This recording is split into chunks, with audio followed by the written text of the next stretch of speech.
So I woke up and I got a message on YouTube. Let me read it to y'all. The subject is please help me.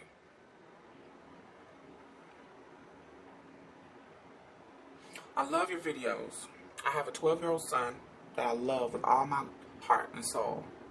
My child is quiet, shy, and he doesn't have but one or two friends.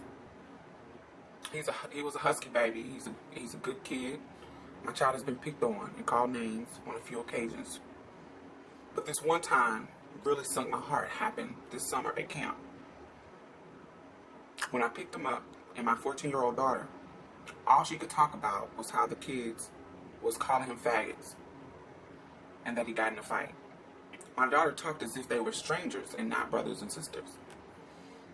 I did all I could do to hold back my tears. My mother said, "He better get used to it." I'm not sure exactly what she meant by that. My son is not feminine, at least not to me.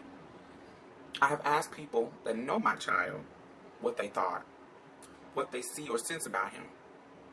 They have said he doesn't seem feminine or anything.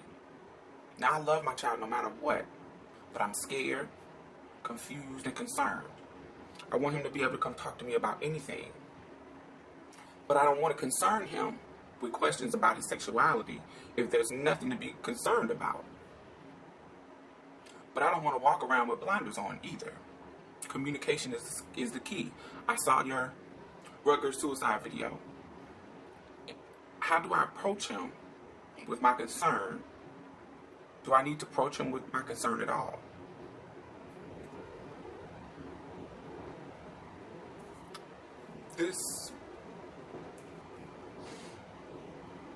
If I was to answer this question, I'm not a parent.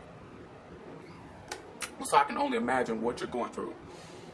But in response to this, and when I read it, it got me so emotional. Because let me tell you what my mother used to do. And my mother is not the perfect mother by all means. She's not perfect at all. But I know that when I was younger, I knew that if somebody ever touched me, if somebody ever talked wrong to me, I knew that I could come to her and tell her anything in the world. I could tell her anything. She used to wake me up. I remember she used to wake me up like at 1 o'clock in the morning, not on the school night, but like during the weekends. She would wake me up and put my clothes on.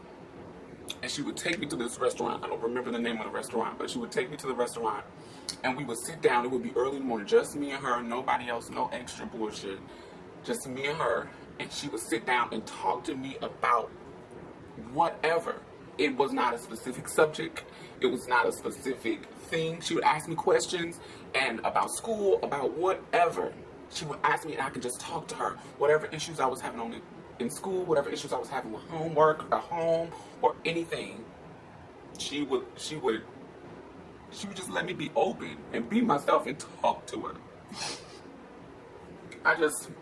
I know how hard and difficult that it could be for a parent. And your child may not even be gay or transgendered or whatever. They may not be that. And I understand you may not want to, even bombard him with all kinds of questions like that. But just the fact that that they can talk to you, just open the door, just sit down and have some special you and them time. You and them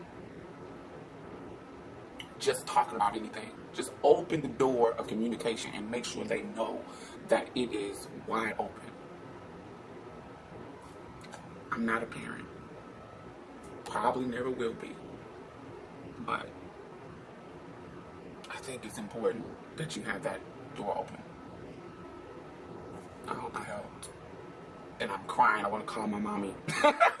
As much trauma as we have been through, I still love my mom. So